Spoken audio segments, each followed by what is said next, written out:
7h, 9h. Europe 1 matin. Il est 7h12 sur Europe 1. Dimitri Pavlenko, vous recevez ce matin le secrétaire national du syndicat pénitentiaire UFAP UNSA Justice. Bonjour Wilfried Fonck. Bonjour Dimitri. Bienvenue sur Europe 1 dans les nuits de dimanche à lundi. Je rappelle les faits. Dimanche, lundi, puis lundi, mardi, 2 nuits de suite. 9 établissements pénitentiaires ciblés par des tirs à l'arme automatique, des véhicules appartenant à des personnels pénitentiaires incendiés aussi. L'école de l'administration pénitentiaire à Agen également a été visée. Alors le parquet antiterroriste s'est saisi de l'enquête qui va être en partie menée par la DGSI. D'abord, avant de revenir sur ce qui s'est passé, Wilfried Fonck, cette nuit, s'est-il passé de nouveaux événements? Quelles sont les remontées du terrain? Alors pour le moment, la seule remontée que j'ai pu avoir, c'est qu'on a eu une tentative d'incendie de véhicules et d'un bâtiment sur le centre pénitentiaire de Meaux, et un personnel a vu également son véhicule dégradé et on a retrouvé les tags habituels sur les murs. Ah oui, donc bien que les faits aient été révélés, ça continue, Wilfried Fonck, semble-t-il. En tout cas, avec une ampleur beaucoup moindre que ce qu'on a pu connaître précédemment. Mais oui, pour l'instant, ça a l'air en tout cas de perdurer. Oui.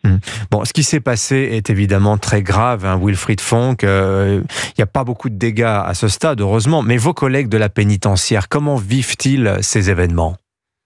Il n'y a pas beaucoup de dégâts, il y a quand même énormément de personnel qui ont perdu leur véhicule et je ne suis pas convaincu que tous puissent disposer des moyens financiers nécessaires pour renouveler leur perte de perte de leur véhicule.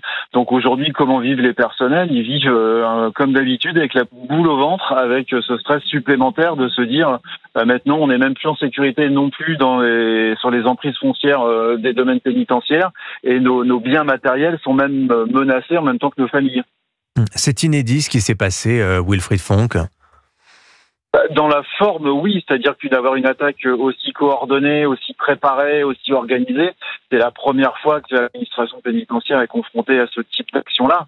Alors voilà, on a l'habitude d'avoir des pressions, d'avoir des menaces, d'avoir des règlements de compte quand on prend des décisions qui ne plaisent pas à un détenu, mais là, sur cette forme-là, non, c'était vraiment la première fois. Vous dites que c'est une action terroriste coordonnée. Évidemment, l'enquête ne se prononcera plus définitivement sur le sujet, mais en tout cas, c'est un peu ce qui ressort là de ce que l'on voit, Wilfried Fonck. Alors terroriste, je ne sais pas. Après, on a l'air de se diriger vers la piste ultra-gauche. Alors j'ai envie de vous dire ultra-gauche, ultra-narco, ultra tout ce qu'on veut. Tout ce qu'on peut constater aujourd'hui, c'est que les domaines pénitentiaires sont ouverts aux 4 vents, que tout le monde peut y entrer comme bon lui semble et faire ce qu'il veut en toute impunité. Et ça peut pas durer. Donc effectivement, il va falloir aujourd'hui qu'il y ait des actions fortes qui soient menées pour sécuriser tout ça. Oui, alors évidemment, la question que tout le monde se pose, c'est qui derrière ces armes, derrière ces incendies criminels? Il y a ce mystérieux tag DDPF qui pourrait vouloir dire droit des prisonniers français. Le journal Le Parisien nous dit qu'un canal Telegram, justement baptisé DDPF, invitant à cibler la pénitentiaire, aurait été repéré.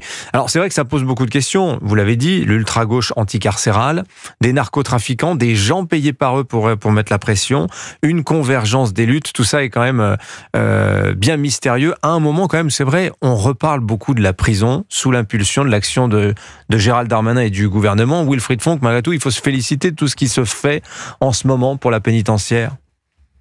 On peut se féliciter en tout cas d'avoir un garde des Sceaux qui a envie au moins de faire bouger les lignes. Alors aujourd'hui, il est certain que l'administration pénitentiaire a besoin de moyens pour se moderniser. Elle a aussi besoin de moyens et de volonté et de courage pour changer le paradigme et changer radicalement de cap de prise en charge de la population pénale. Parce qu'aujourd'hui, on sait que les méthodes qui sont employées ne fonctionnent pas. Donc en effet, il va falloir que tout ça bouge. Le garde des Sceaux a l'air de vouloir partir dans ce sens-là. Maintenant, on verra bien sur l'ensemble de son œuvre ce que ça donnera. Alors racontez-nous ce qui se passe en ce moment dans les prisons françaises. Wilfried Fonck, Europe 1 a appris que l'ambiance aurait évolué en détention depuis quelques semaines à cause justement du futur régime carcéral très ferme pour les narcos. Ça crée des remous dans les prisons françaises. Alors ça crée des remous, oui et non. C'est sûr que d'un côté, ceux qui vont faire l'objet, notamment je pense à Vendin et Condé, d'un transfert sur une autre structure, en effet, ça peut venir perturber leur quotidien. Après, l'intérêt, c'est surtout qu'au niveau des professionnels que nous sommes, nous disposons des conditions nécessaires pour faire nos missions. Ensuite, la pénitentiaire aujourd'hui, je vais vous donner quelques chiffres. C'est 82 000 détenus, 62 000 places, 3 000 vacances de poste chez les personnels de surveillance, 4 000 si on y ajoute l'ensemble des personnels d'insertion de probation, les administratifs et les techniques. Donc, on est vraiment dans une situation très compliquée et où aujourd'hui la moindre étincelle va mettre le feu aux poudres. Je voudrais vous faire réagir pour terminer, Wilfried Fonck, sur cette affaire révélée par vos collègues du Grand Est, du syndicat UFAP, Unsa Justice du Grand Est, qui s'indigne d'avoir eu à faire un aller-retour Strasbourg-Paris pour escorter une détenue qu'on appelle Tis, un terroriste islamiste. Alors, c'était non pas pour se rendre à une audience devant le parquet antiterroriste à Paris, non, c'était pour un rendez-vous en centre d'imagerie médicale. Voilà, ce qui aurait parfaitement pu avoir lieu à Strasbourg, sans avoir à faire cet aller-retour de 1000 km, Wilfried Fonck.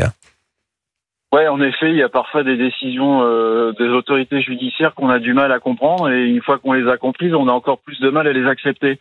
Parce que quand on voit ce qui s'est passé au mois de mai l'année dernière à Carville, effectivement, pendant 10 heures, on a mis en danger 4 personnels pénitentiaires pour un examen radiologique qui aurait pu être fait sur place, à quelques kilomètres de l'établissement pénitentiaire où a été trouvée cette détenue. Donc, à un moment donné, il faut arrêter les conneries et essayer de faire preuve un peu de réalisme et de pragmatisme. Merci Wilfried Fonck d'avoir été sur Europe 1. Et puis excusez-moi, je vous ai mal compris, je voulais pas dire que les voitures brûlées c'était rien, évidemment, pour ceux qui ont perdu leur véhicule de parmi vos collègues. C'est évidemment une catastrophe. Certains n'auront peut-être pas les moyens d'en changer. Je pensais plutôt au mitraillage des bâtiments. En soi, il n'y avait pas eu de victimes humaines. C'est ça que j'ai voulu dire, mais je l'ai mal exprimé. Oui, merci qu'il n'y ait pas eu de victimes humaines. C'est là l'important. Merci Wilfried Fonck. Je rappelle, vous êtes le secrétaire national du syndicat pénitentiaire UFAP Unsa Justice. Et je vous rappelle que Gérald Darmanin, le garde des Sceaux, sera à 8h10 l'invité d'Europe 1 et CNews. Il est 7h18 sur Europe 1.